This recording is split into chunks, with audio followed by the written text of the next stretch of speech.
பெண்கள், ஆண்கள், திருநர்கள்னு இல்ல. எந்த யார்கிட்டயுமே போய் பர்சனல் கேள்விகளை சம்பந்தம் இல்லாமல் கேட்பதற்கு போலீஸ்க்கு ஃபர்ஸ்ட் அதிகாரம் கிடையாது.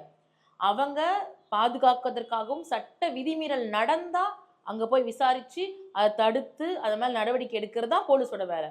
எதுவுமே டிஸ்டர்பன்ஸ் இல்லாம யாருமே எதையும் கேட்காம 2 பேர் தனியா உட்கார்ந்திருந்தாங்கன்னா, "உனக்கு நான் பாதுகாப்பு தரப்போறேன். அங்க என்ன பாதுகாப்புக்கு அச்சுறுத்தல் இருந்துச்சு. அப்படியே பாதுகாப்பு தரப்போறீங்கன்னா, வாழ்த்துக்கள்." அதுக்கு இந்த கேள்வி கேட்கணுன்ற அவசியம் எங்கருந்து வந்துச்சு? சோ இத நான் கேள்வி கேட்டேன்.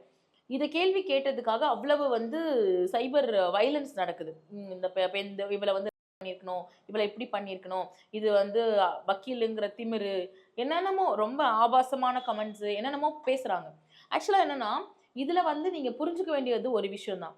ஒரு விஷயம் தப்பு. அது அந்த அங்க அந்த மாரி நடந்திருக்க கூடாது. அது அவங்க கேட்கறதுக்கு ரைட்ஸ் இல்லன்றது எனக்கு 100% தெரியும். நான் நம்பிக்கையா அது அது தப்புன்னு எனக்கு தெரியும். சோ நான் வாய்ஸ் ரைஸ் பண்றேன்.